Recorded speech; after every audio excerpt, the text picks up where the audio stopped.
came to the States, I spoke fluent French, fluent both, but I don't speak too good English. And because of that, I got picked on a lot of school, got bullied. Not because I was a tough guy or weak, but just because I had the heaviest accent, like a real African accent. Like I sounded very African when I spoke. And you can imagine the jokes that went around,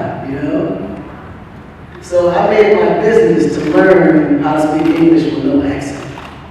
Like I wanted, when you saw me or you spoke to me, you wouldn't even know I was from Africa.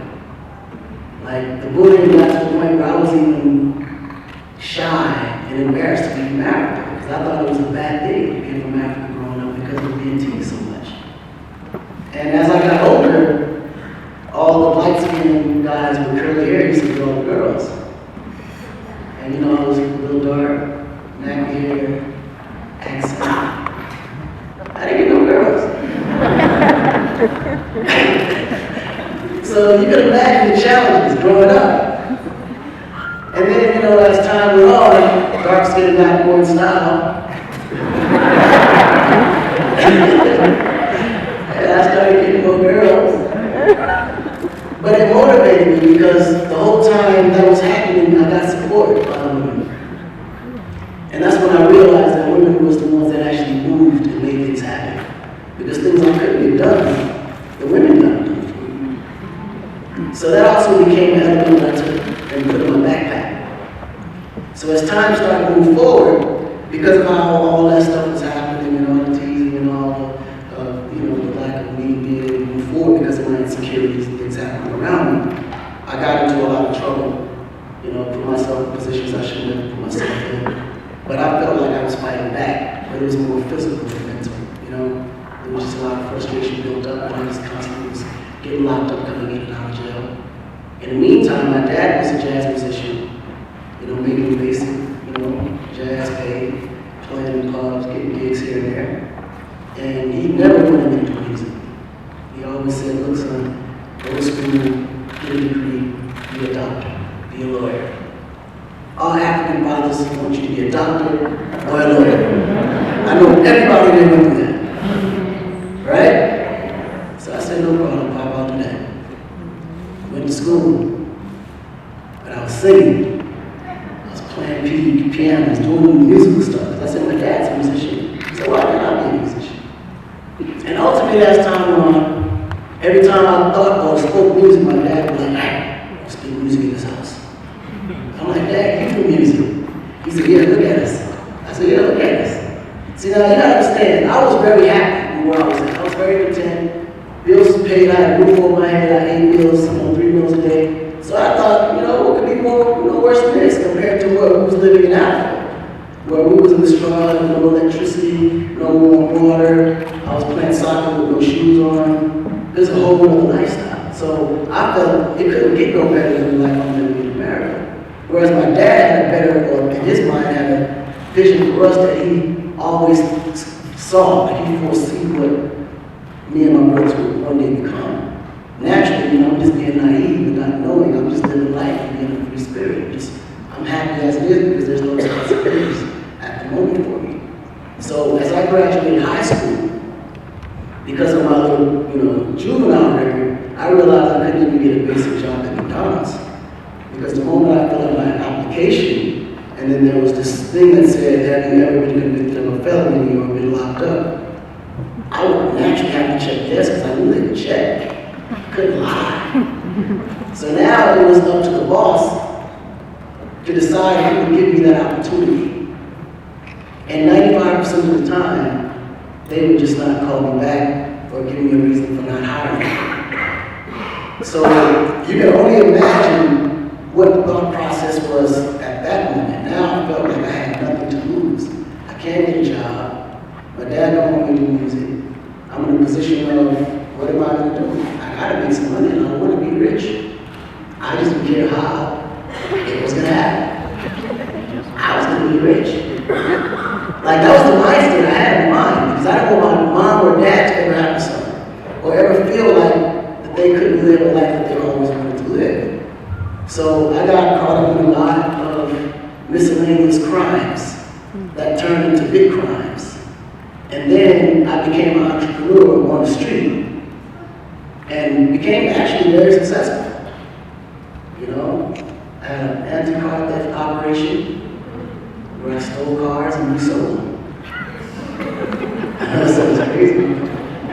It happened. And I had a couple of DMV connections, which were real innocent little women who I would call after I stole the car and said, I need you to register this car for me, and I got $1,000 for each one to register. So guess what? That was operation within itself. You get a highline car for a penny of the price, and then we make $10,000, $15,000 per car. So when I looked at it, I was like, well, Dad, I'm making about $100,000 a week. Selling Mercedes, like $2,000 a piece. I got it made, you know. It's legit. I got my DMV connection. You got a legitimate car. You got a couple of Mexicans that can chop it up at the shop. It's a win-win situation for me. But I'm not thinking about the consequences that comes shortly after. So I get locked up. And when I got locked up, I had this one roommate who actually was on his way to death row, and he looked at me and he was like, man, like, what are you doing here? And I was like, man, same reason you're here. He said, no, I'm here for murder. You in here for some bullshit. Excuse me, guys, but I have to make it. So you understand the dynamic.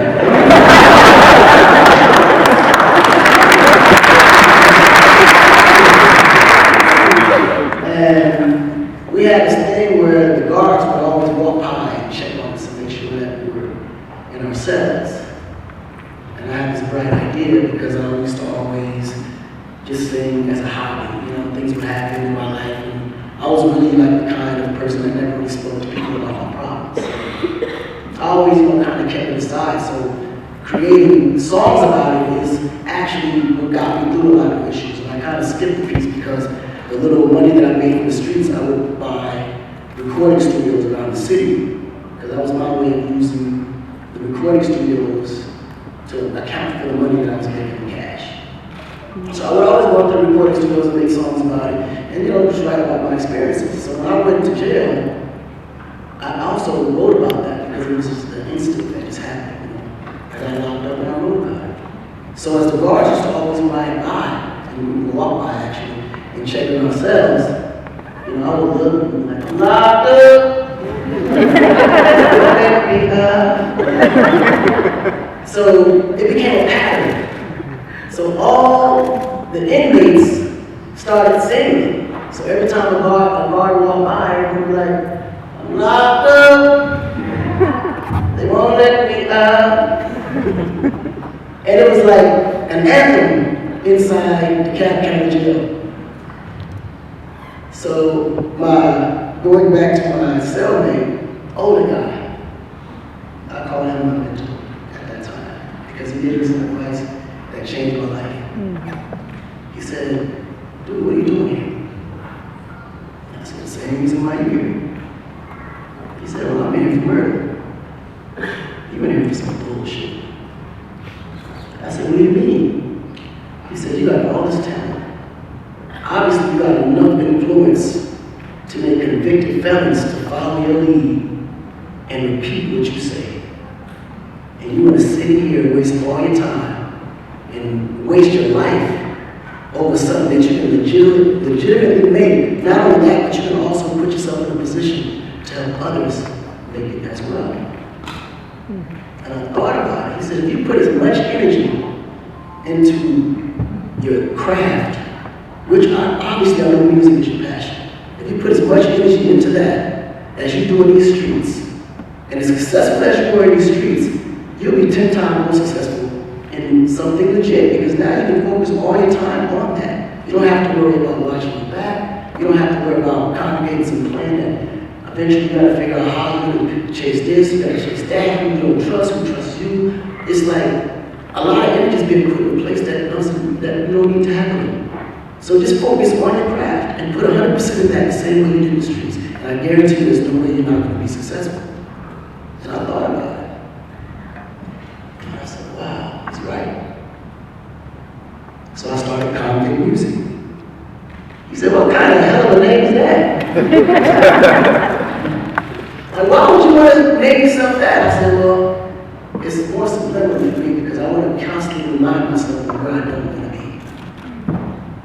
So every time I hear that name, it'll remind me of my turning point.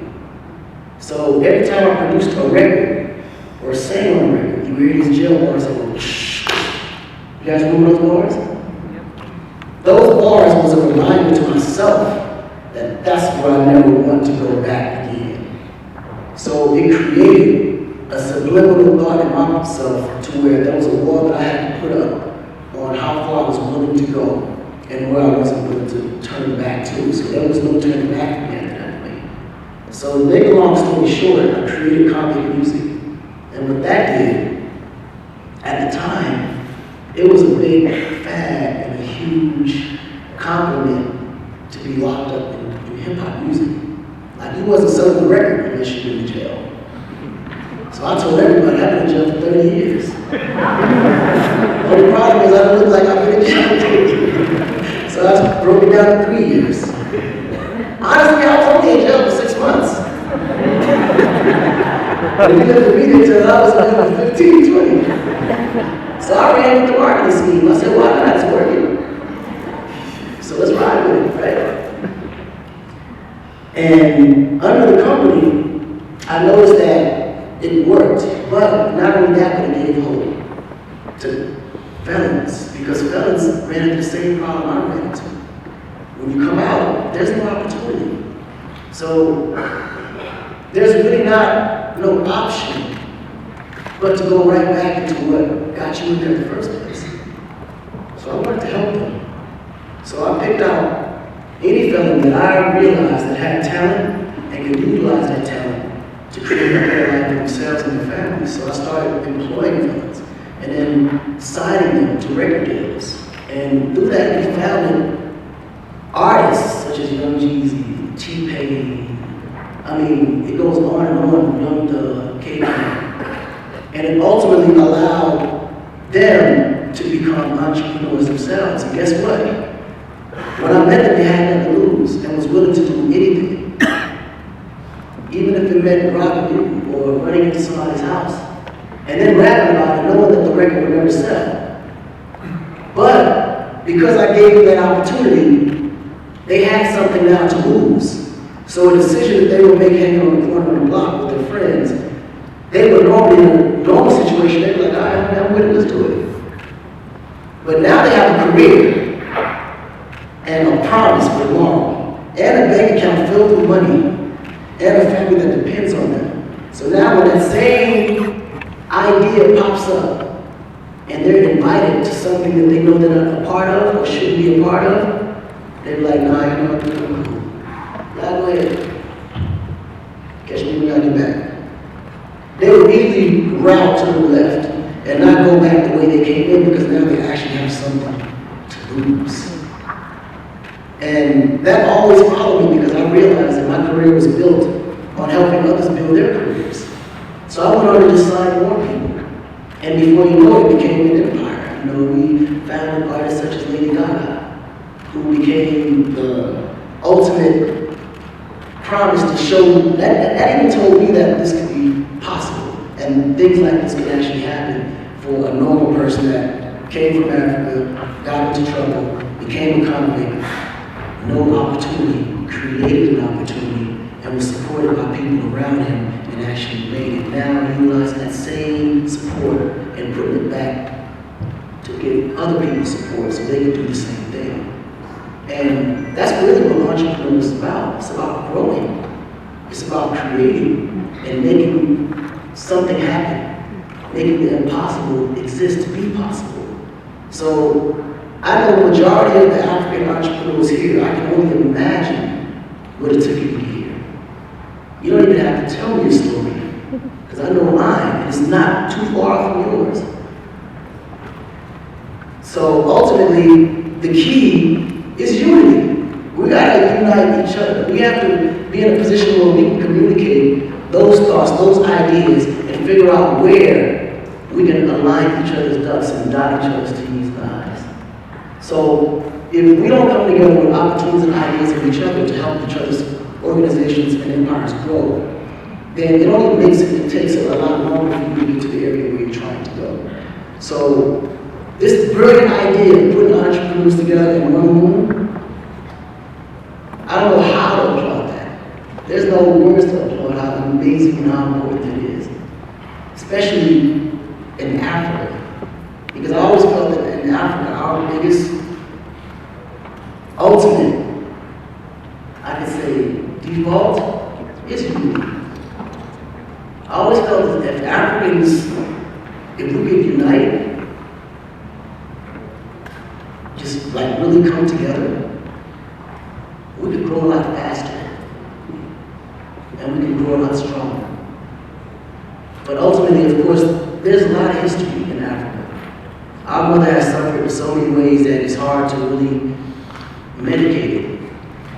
It will never walk the same again unless we actually operate on it. Through our due diligence, create opportunities for these youth who will be their responsibility to move forward and take it to the next step. Because all we do at this point, we're literally running track. We have to pass that baton.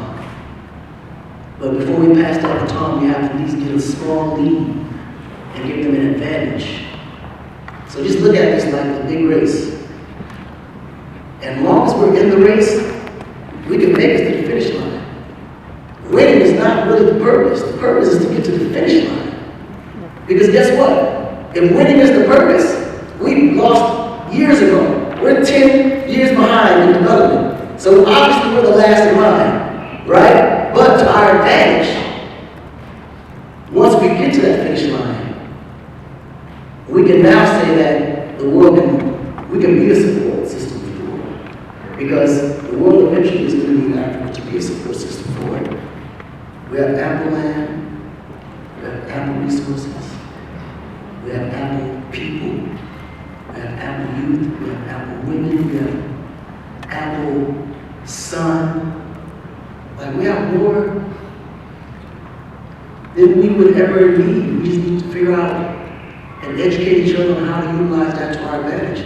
And how not only does it help Africa, but how does it also enable the rest of the world to where Africa continue to be in a position to benefit from it. So even as we're out there thinking about genius ideas and creating new ideas and new partnerships around the world, let's figure out how it comes back. Because one thing my dad always told me is that life is like a hotel room. We're just passing through. So while we're here, what is it that we can do that not only will we be remembered for, but could be in a position to where it's sustainable forever? That's our biggest question today. Sustainability in Africa, and how does it develop in a way to where our children can keep going for us. So let's pass that baton. And I think everyone in this room is doing their part. And I congratulate everyone for being here. I congratulate the success. And I thank you very much for allowing me to be here and just to share that small little light. Because ultimately, before I leave on Monday, I'm sure that there will be a number of people here that will be coming together and putting ideas that will change things. Like, it's so much that needs to happen. We don't know what role we all play. We just know that we play a role. So let's continue to just do our part and not focus too much on what's being done around us. Let's figure out how we can do it for them. Because if we're in a position where we're always thinking, okay, I won't do it unless I'm getting something from it, nothing will ever happen. Just know when you do it, naturally, something good is going to come back anyway if it's done right. All be rewarded in the end anyway. Sometimes we get caught up in this life and assume that the great achievements that we do in this life is what matters. And if we don't get rewarded for what we put out, or if I don't get nothing for what I put out, that is not worth doing. You know? Absolutely. So I'm getting the red flag, the white flag to cut this out. Because I could be here all day. Clearly. So I'm waiting the white flag. Thank you for the moment. But also, let's in closing, I would just like to say that, you know, let's do it in a way to where it's smart. Let's keep ourselves in line. Thank you.